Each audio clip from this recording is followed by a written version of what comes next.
Magandang gabi po sa inyong lahat, mga mahal na kapatid. Ka-Israel, ka-Bien, ka-Erz, ka-Arnel, lahat ng ating minamahal na kapatid. Higit sa lahat ang classmate ko mula Congress hanggang Senado, Senador Manong Dante Marcoleta. Napakahirap po ang pumunta, tumayo at magsalita sa inyong harapan. Pero noon pa man, alam kong walang madali kapag ikaw ay Marcos. Nanginginig ako at ang aking boses, hindi dahil ako'y natatakot sa inyo, kundi dahil nalulungkot po ako. Ipagpaumanhin ninyo kung sa gitna ng pagsasalita ko, ako'y hihinga dahil sa bigat ng aking kalooban. Pero hindi yan ang dapat kong ihingin ng paumanhin. Hindi yan ang kasalanan ko sa bayan na dapat ihingi ko ng tawad. Narito po ako dahil sa tawag ng Iglesia ni Cristo para sa transparency, accountability at hustisya. At dahil sa tawag ng sarili kong konsensya, bilang senador, bilang kapatid, bilang Pilipino. Bata pa lamang kami ni Bongbong. Alam na ng buong pamilya ang problema sa kanya.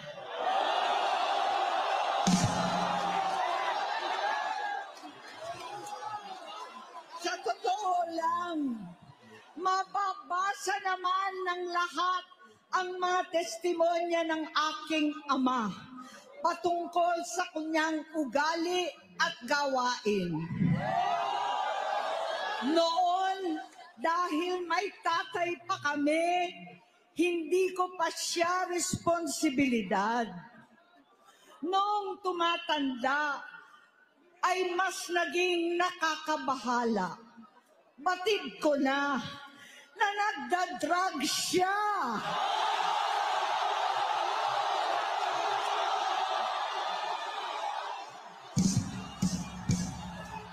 Nalaman ko at ng pamilya, nalaman ng pamilya, seryoso ito. Minsan, kami ng Presidential Guard at Metro Gompa ang naglilinis tuwing nagpa-party po sila.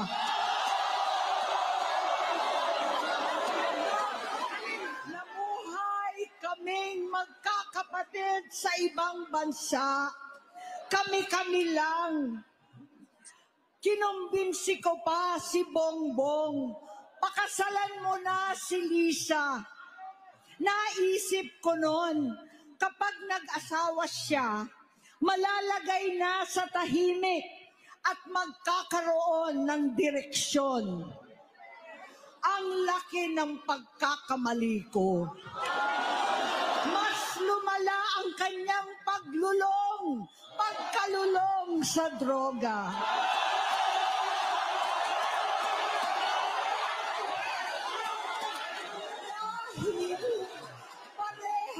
Pala silang mag-asawa.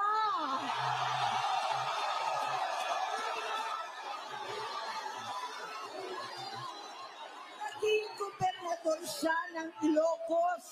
Alam ng mga tao doon na halos hindi siya pumapasok.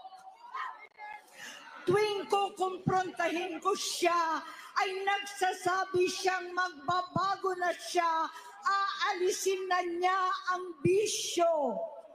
hanggang sa may nagsumbong na naman sa akin na sa paggising pa lang sa umaga, kasabay ng almusal, marijuana pala.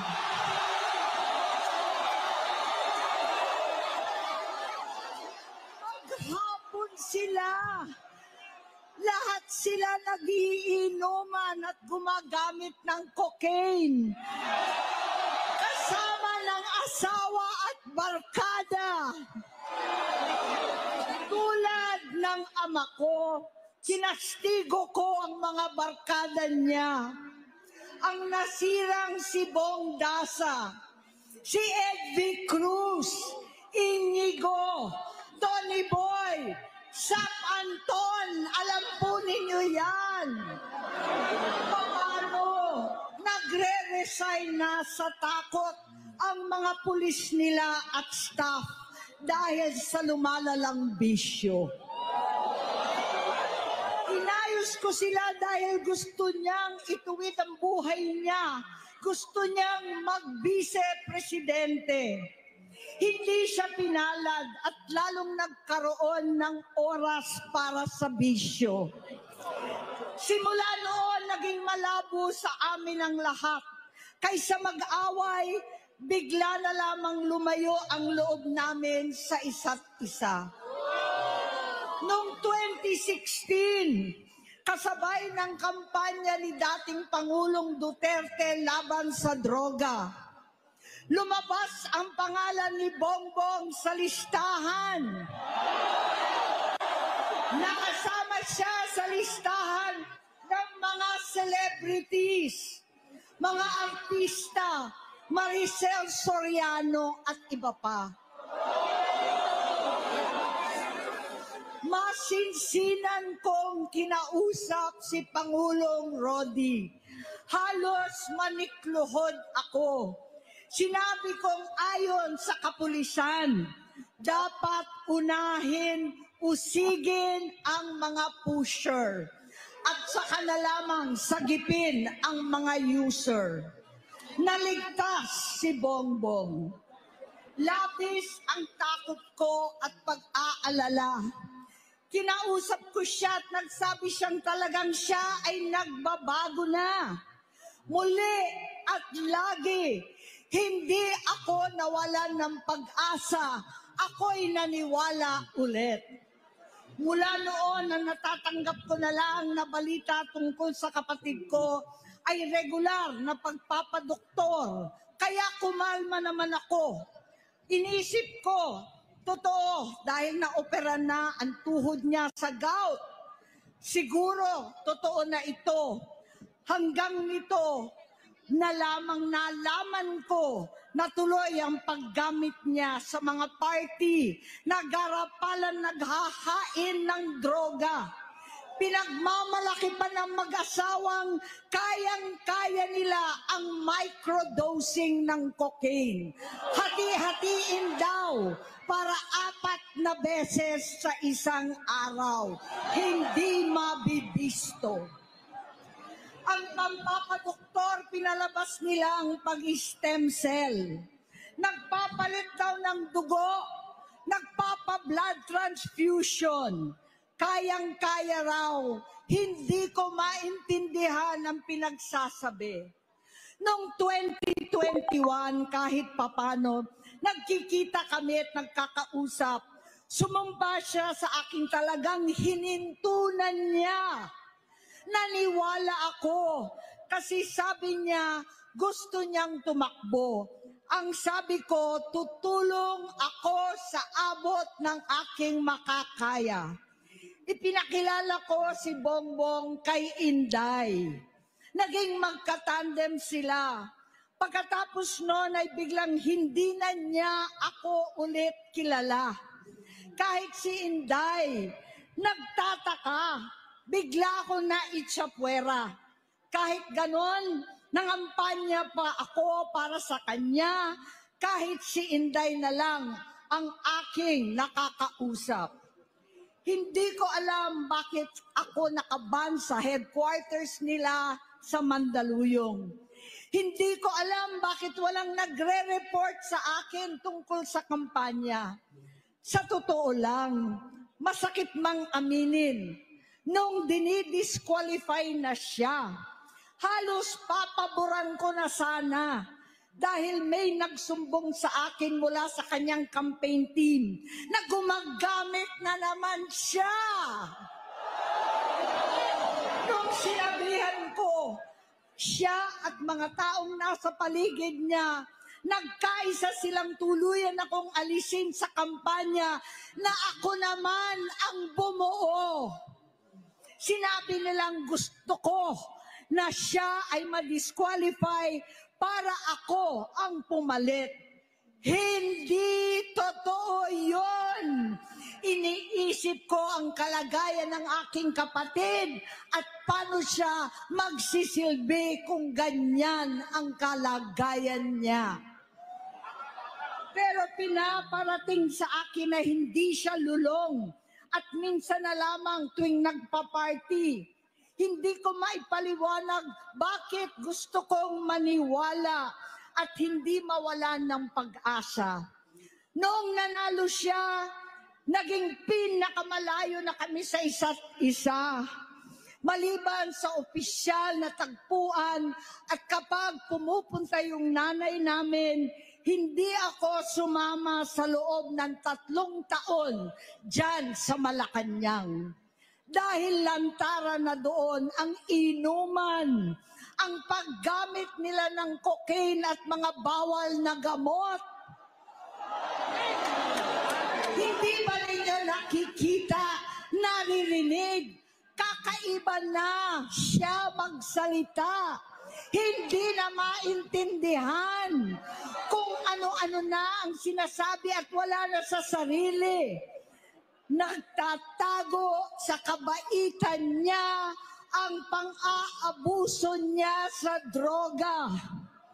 At nagbunga na ito ng mga nakakapinsalang maling desisyon. Hinayaan niyang kumilos ang mga nakapalibot sa kanya.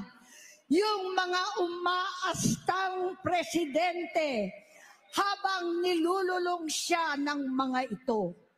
Hindi na kami nagkausap. Sa harap ng publiko, pinipilit kong magmukha kaming maayos. Pero wala na kaming koneksyon. Hindi ko hinihiling na maunawaan ninyo ako, lahat kayo. Sa palagay ko, ang makakaunawa lamang sa akin ay ang mga pamilyang may pinagdaanan sa adiksyon, sa inom, sa sugal, sa alak, sa bisyo, higit sa lahat, sa droga. Pag hindi ko siya nakakasama, buong aking loob na ipasok sa institusyon, ipagamot, iparehab ko na yan.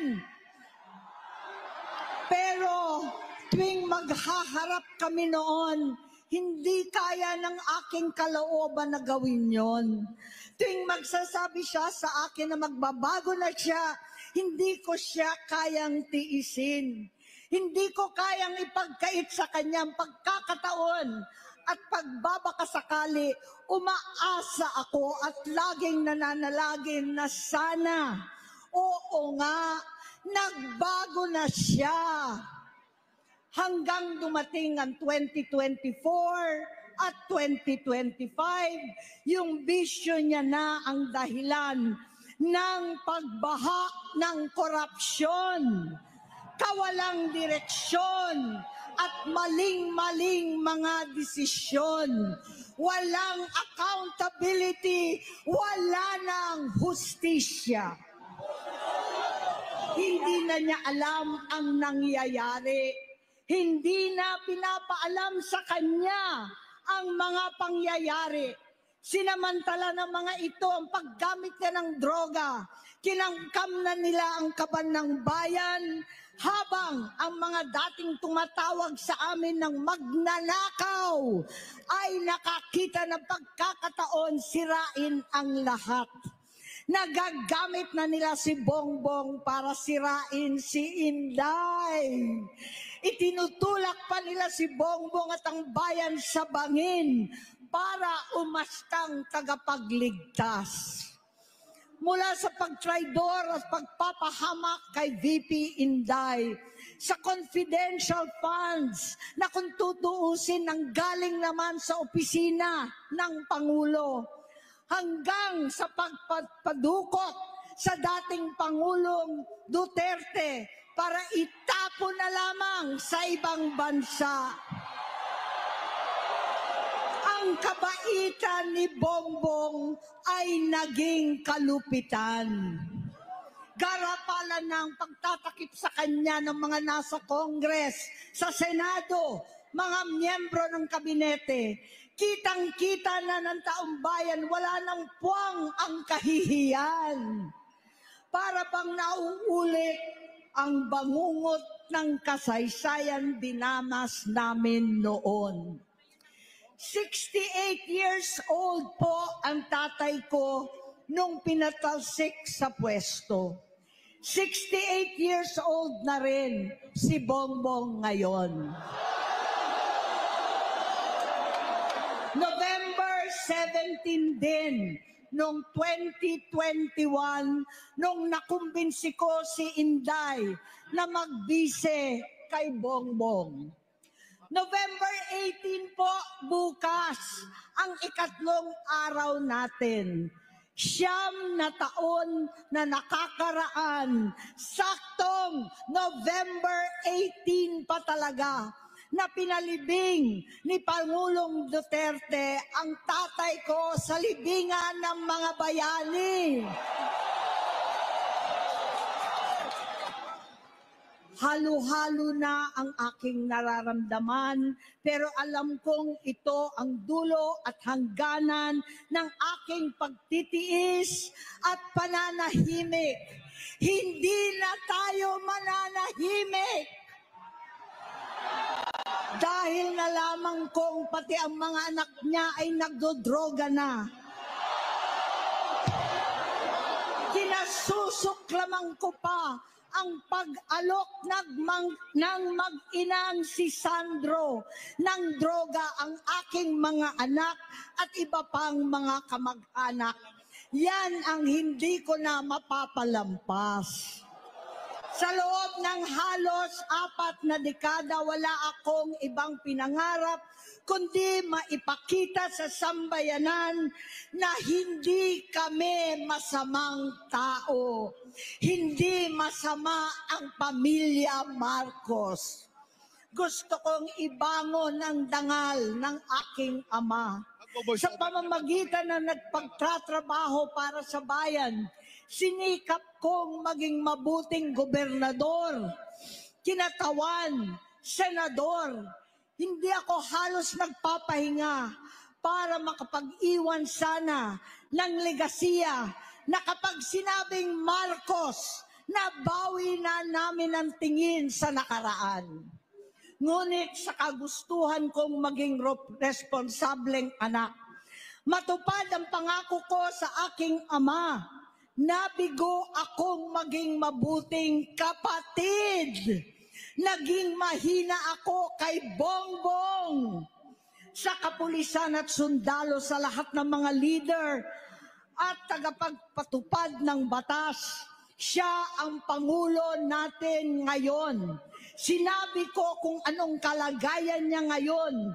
Tulungan niyo akong mapabuti ang kanyang kalagayan. Tulungan niyo akong matulungan siya. Hindi niya ako kalaban. Ang kalaban niya ay ang sarili niya. At nadadamay ang bansa sa laban na yan. Bilang senador at lingkod bayan, batid ko ang mga problema at gaya ng bayan, alam ko rin ano ang solusyon. Sa pagkakawatak-watak, patuloy na pamumulitika, pagnanasa sa kapangyarihan ng mga talunan naman.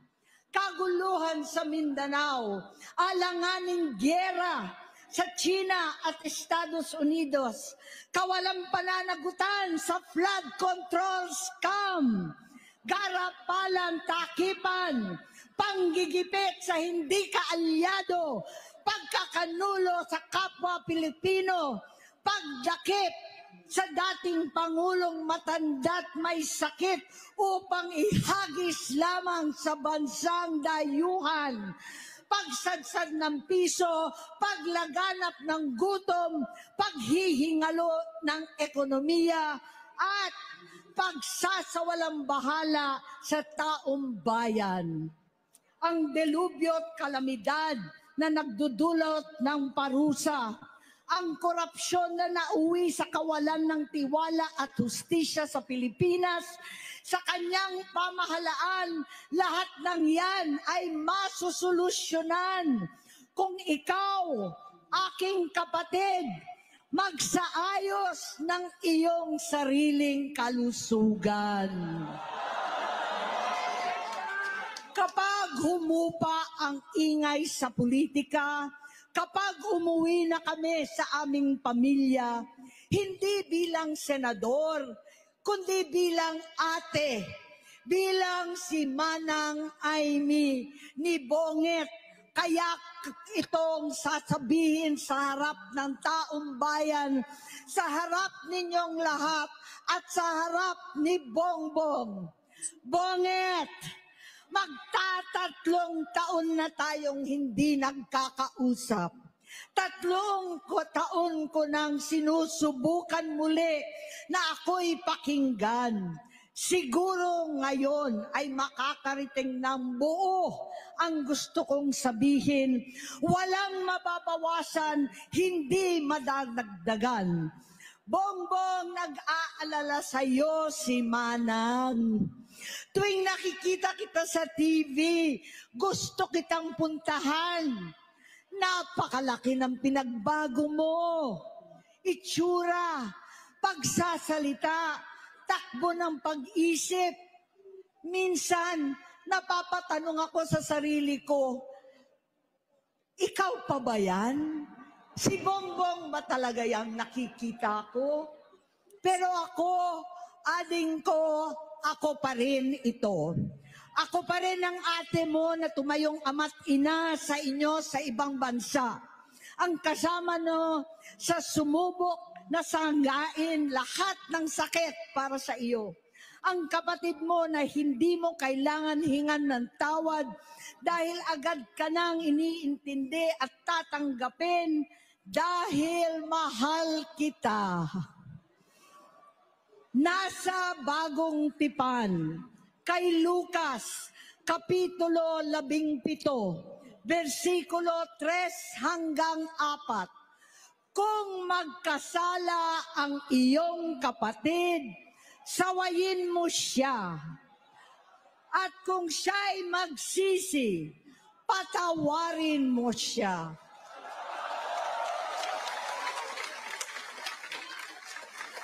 Tama na, ading ko. Tapusin mo na ang paghihirap mo at ng bayan. Gaya noong umalis tayo sa palasyo, kaya ko pa rin hawakan ang iyong kamay, huwag kang matakot. Malaki na ang dulot sa iyo ng droga. Sinisisi ko ang sarili ko dahil hindi ako nakinig sa mga sumbong. Hindi ako nakialam. Hindi ako maniwala, pero hindi pa huli ang lahat. Tama na, ading ko, magpahinga na tayo. Umuwi na tayo, magpagamot, magpagaling at nangangako ako, hindi ako malilingat, hindi ako magkukulang.